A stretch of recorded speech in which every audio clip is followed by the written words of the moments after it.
Hello Julien, j'espère que tu vas bien. Alors aujourd'hui, la team, on se retrouve sans Romain, voilà, pour la première fois. Comme je peux pas faire une émission tout seul, parce que c'est quand même une chaîne de duo, on a invité Julien un peu. Julien, gros expert sur la partie vente de liens.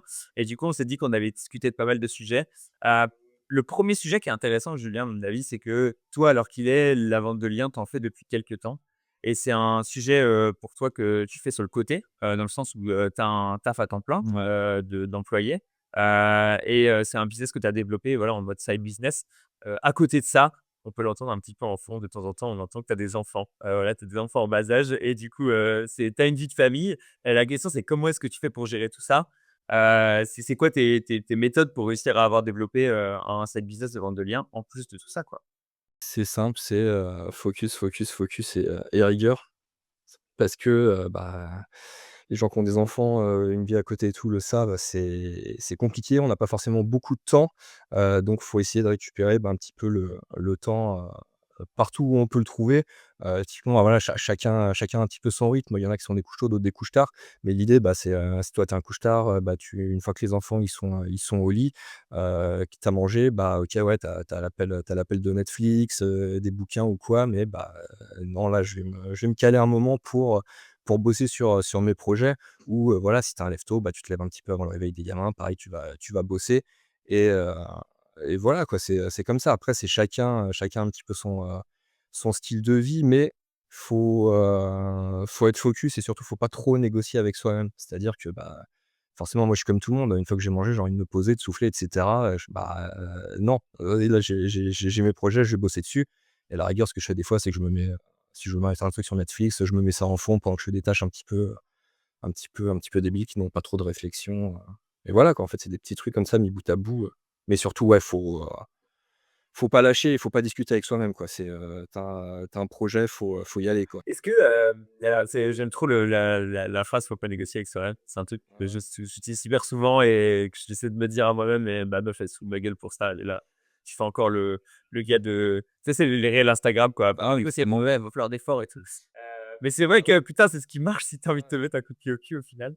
Hem, la question que j'allais te poser, c'est, du coup, tu restes sur le sommeil, c'est un peu souvent le premier truc sur, lequel tu vas essayer de déborder, quoi. Est-ce que tu le fais avant ou après, quoi? Grosso modo, c'est un peu la question. Toi, tu l'as fait plutôt avant, tu l'as fait plutôt après?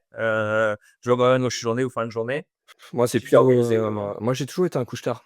C'est, avant que j'ai des enfants ou quoi, moi, c'était, tant qu'il était pas 1 heure du matin, je me posais pas la question. À partir d'1 heure, je me disais: «Attends, je vais peut-être aller me mettre au lit». Passé 2 heures, je commençais à m'inquiéter. Donc voilà, tu vois, moi, j'ai toujours été un couche-tard, donc moi, ce rythme me va bien et au moins, voilà, tu vois, maintenant le soir, une fois que tout le monde est couché, moi, je continue à bosser, je fais mes trucs, puis après je vais me coucher, mais bon, le problème, c'est que, je cours après le sommeil et en plus, vu qu'il y a des enfants, c'est double retard de sommeil, quoi. Mais bon, écoute, on a un objectif et puis, on le garde en ligne de vue et on y va, quoi. Ça crée des liens jusqu'à 1 heure du mat, ensuite tu te réveilles à C'est 3 heures ça. par le premier Ouais, réveil. c'est carrément Tu ça. sais, c'est le ouais. Est-ce qu'on a fait des ventes dans la Arrête, nuit? Non, rigole pas, c'est tu bon, sais, ça quand ça il a roulé. quand il prend du bon, je sors le téléphone, je regarde notif, pas notif. Ah, une notif, tiens, une vente. C'est ce que je me disais, est-ce que, en tant que vendeur de liens, tu as un peu le même réflexe genre dopamine hit, que tu avais avec enfin, je sais pas toi, mais moi j'avais ça avec la crypto, de regarder les cours, tu sais, 3 fois par jour et me dire: «Est-ce que ça suis en train de gagner, de perdre de l'argent?» Est-ce que c'est la même chose toi de côté avec, la vente de liens? Ouais, forcément. Enfin, le truc, c'est que moi, j'ai les alertes par mail. Dès que je vais recevoir, je vois un mail, par exemple, alerte de e-referral, tu fais: «Wouah, bon, attends, je vais voir». Après, voilà, je prends un petit peu sur moi parce que le problème, c'est qu'à un moment, si tu fais ça dès que tu reçois une alerte, au final, tu passes ton temps à regarder ta boîte mail. Donc voilà, j'essaie un petit peu de repousser, mais Ouais. c'est vrai que j'ai toujours ce petit truc qui traîne en tête de: je vais aller voir après». Non, mais bon, j'essaie de le faire de moins en moins parce que, enfin, tu perds du temps bêtement à faire ça. Mais c'est clair qu'il y a le côté dopamine. Ouais, ouais, j'imagine, c'est intéressant. Est-ce que et donc toi, tu as tapé sur le matin ou le soir, je sais pas comment ton taf est organisé, mais je réfléchis à l'époque où j'étais employé. Potentiellement, j'avais des grosses pauses déj. J'aurais pu travailler, je pense, sur mes pauses déj. Ça aurait été une utilisation assez intelligente du truc, même si ça coupe un peu la pause et que ça fait que tu continues de travailler sur la pause déj, mais c'est un moment qui est un peu, C'est clair. tu as du temps en général. Est-ce que c'est un truc que tu recommandes ou pas du tout? Ouais, je le fais pas tout le temps parce que sinon, enfin, au final, tu bosses le midi, tu bosses le jour sur le CDI, après tu bosses le soir, enfin voilà. Mais c'est vrai que ouais, enfin, Ça dépend. Des fois je me repose. Après des fois quand je suis un peu, j'ai de gros projets ou je suis un peu charrette ou quoi, là je vais prendre enfin le midi je vais manger et puis je vais passer un petit peu de temps à avancer sur mes trucs, avant de reprendre le taf du CDI quoi. Ouais. Ouais. Ouais, c'est intéressant. Est-ce que tu peux nous dire un peu ce que tu fais en tant que en CDI pour voir à quel point est-ce que c'est proche ou loin de Là leur lien, quoi, en fait? c'est un peu hybride parce qu'en fait j'ai commencé en tant que designer. Dans une grosse boîte donc bah, je Ouais. m'occupais de toute la partie design. Petit à petit, je me suis mis au web.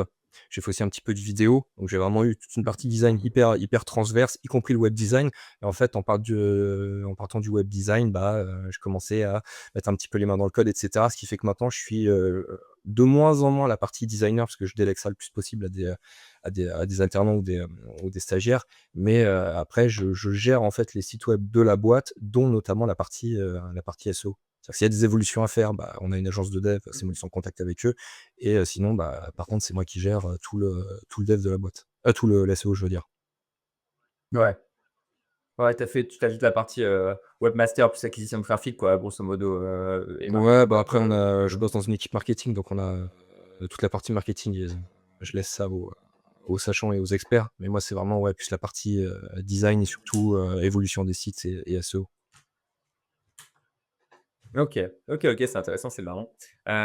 Et sur la partie vente de liens, comment est-ce que tu as commencé la vente de liens? Et est-ce que tu t'es dit genre, direct, «C'est le bon business, c'est le business dans lequel j'ai envie d'être»? Ou est-ce que tu as testé d'autres business avant? Est-ce que c'est un truc qui t'es tombé dessus par hasard ou genre est-ce que c'est le premier que tu as essayé? Ah, c'est marrant que tu parles de ça parce que moi, pendant très longtemps, j'étais la personnification du syndrome de l'objet brillant. C'est en fait, moi j'ai commencé avec le drop. En fait, j'avais un truc passion et je suis tombé dedans parce que je voulais vendre des choses que je fabriquais. Donc j'ai découvert le drop et c'est là que j'ai commencé à découvrir le SEO et donc bah, j'ai bossé à fond ma boutique et une fois que la boutique a été stabilisée, bah, tu dis: «Bon, j'ai fait ce qu'il y avait à faire en SEO.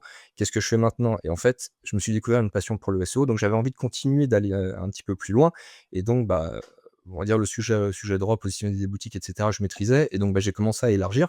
Donc j'ai commencé à faire de l'affiliation, j'ai commencé aussi à faire un petit peu de vente de liens, j'ai entendu parler de Rank and Rent, enfin voilà, du coup je suis parti dans un petit peu toutes les directions.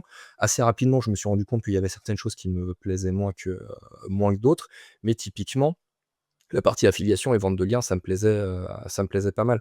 Sauf que le problème, c'est que, bah, à vouloir être partout, tu nulle part et au final, enfin, ça fait longtemps que je fais de la vente de liens, mais ça fait, pas si longtemps que ça que je réussis vraiment parce qu'en fait, j'ai dégagé énormément de projets. J'ai vraiment recentré les focus. Chez maintenant la boutique de drop, je l'ai encore, mais je fais entre guillemets «le service minimum», enfin, je fais le service client. De temps en temps, je fais vivre un petit peu la boutique, mais voilà, j'essaie d'y passer le moins de temps possible. Bah, la partie affiliation, j'ai Pimeton SEO qui va me prendre un petit peu de temps et à côté, la vente de liens, en fait, qui prend de plus en plus de focus. C'est-à-dire que moi, au départ, j'ai lancé Pimeton SEO, je me disais: «Ça va être full, je vais être full sur ce projet-là». À côté de ça, j'ai commencé à développer un petit peu plus la vente de liens et si tu veux, là, le rapport, il est en train de s'inverser. C'est-à-dire que là, la vente de liens est en train de prendre beaucoup plus de temps que, ce que je voulais et c'est en train de le bouffer sur, on va dire la partie affiliation. Ouais. Ah, c'est marrant, tu as fait c'est le parcours traditionnel du passionné qui arrive dans un nouveau milieu, tu sais? En fait, en plus, tu tombes sur les chaînes de Make Money là, tu sais, tu as Romain et compagnie qui ont bombardé sur 20 000 sujets différents et tu te dis à chaque fois: «Waouh, mais ça a l'air trop facile!» ce qui arrive trop bien. Ce que tu oublies, c'est qu'il a 15 ans d'XP dans les pattes, qui fait que pour lui, c'est facile et pour toi, c'est un peu plus compliqué parfois. Heu, et ouais, après beaucoup de focus et après beaucoup de focus, j'ai fini par comprendre un peu, en fait, tu captes Ouais, fais ça et puis moi, je vois, enfin, c'est vraiment quand j'ai commencé à dégager des projets, passer plus de temps, me dire: «OK, là, la vente de liens, je vais mettre un bon gros coup dessus». Bah, là, effectivement, comme je disais, tu testes des barrières, tu acquiers beaucoup plus d'XP, tu peux faire beaucoup plus de tests, donc tu comprends beaucoup plus vite ce qui marche pas et en fait, ça fait une espèce d'effet boule de neige, quoi. C'est plus tu focuses dessus, plus tu gagnes en XP, plus tu vois que ça marche, plus du coup, ça te donne envie de t'investir dedans, enfin, voilà, quoi. Il y a pas de secret, hein, c'est si tu vas partout, tu vas nulle part. Ouais. Ah ouais, c'est vraiment une question de en fait, c'est ça, quand tu y penses, genre, si tu as déjà, un projet enfant, un projet famille, tu vois? Un projet, taf à temps plein, tu peux pas rajouter 4 autres projets, à côté. Faut forcément que tu en rajoutes qu'un, tu vois? En side, sinon tu pourras pas être bon dans les autres. Déjà que si tu as pas de famille et pas de taf à temps plein, avoir, 4 projets, c'est pas forcément la meilleure des choses.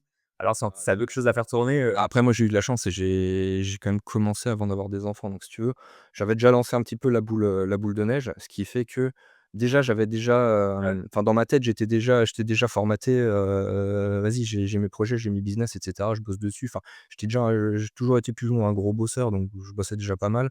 Donc ça m'a permis de garder le cap parce que c'est vrai que clairement, on va être honnête, hein, si maintenant je commençais de 0 avec 2 enfants, c'est faisable, mais clairement, enfin, ça va être plus long à démarrer, bah, parce que tu as beaucoup moins de temps à allouer. Après voilà, c'est clairement, enfin, quelqu'un qui regarde la vidéo qui a 2-3 enfants, un seul, qui part de zéro, bah, franchement, vas-y, faut quand même se lancer. Parce que dans tous les cas, oui, tu iras peut-être moins vite, mais tu iras quand même quelque part. Ouais. Ah ouais, c'est clair. Putain, c'est intéressant et ouais, tu t'es en fait, tu étais là, le business en ligne, c'est vraiment facile, du coup, je vais en rajouter que d'avoir des enfants par-dessus, quoi. Non, mais enfin, après, c'est surtout le fait d'avoir des enfants qui a fait que je me suis beaucoup plus focus, beaucoup plus recentré. Parce que, tu sais, au début, j'étais un petit peu enfin, je me laissais guider par la passion, tu vois? Au final, je gagnais déjà pas trop mal ma vie, donc je me faisais kiffer et voilà. En fait, le fait d'avoir des enfants, bah, ça t'amène beaucoup plus à réfléchir sur, bah, où est-ce que tu vas? Enfin, tu as une famille, tu es pas tout seul et cetera et donc c'est là où j'ai vraiment eu une grosse réflexion et j'ai dégagé tous les projets annexes qui me faisaient marrer mais voilà, me dire, «OK, non, moi, je veux les choses qui fonctionnent, qui peuvent vraiment m'emmener loin, tout en gardant quand même une partie kiff, hein», parce qu'on n'est pas non plus, on n'est pas des machines, quoi. Ouais, mais tu machines, putain, j'adore cette expression. Il y a qu'en France que tu l'entends, j'aime bien la ressortir à chaque fois, quoi, c'est génial et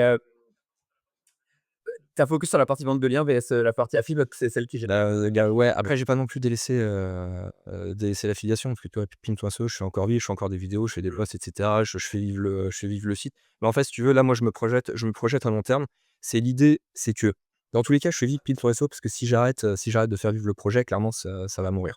Et ça, j'ai pas envie parce que ça me fait vraiment kiffer et puis je sais que ça aussi, ça peut m'emmener loin. Mais l'intérêt de la vente de liens, c'est que ça va quand même assez vite. Tu vois, moi, ça fait des années que je fais de la vente de liens. Je te disais, j'ai commencé depuis, récemment à vraiment focus dessus et là, le CA, il est parti vraiment en flèche en l'espace de 6 mois. Donc là, l'idée, c'est en fait d'envoyer cette partie-là le plus loin possible pour qu'après tu aies une certaine inertie qui se mette en place. Bon, même si, tu es toujours obligé de bosser dessus parce que voilà, mais au moins, tu vois, mettre un gros coup de pied là-dedans pour que ça aille vite, assez loin, qu'il y ait assez d'élan pour que ça fasse, quand même des rentrées d'argent assez, enfin tous les mois qui sont confortables pour après passer un petit peu moins de temps dessus, me remettre sur mes autres projets.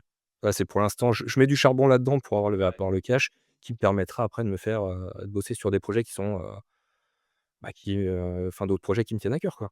Ouais, c'est le utiliser la vente de liens comme une cash machine pour, réinvestir l'argent, sur autre chose. C'est marrant parce que tu es pas le premier à me dire ça.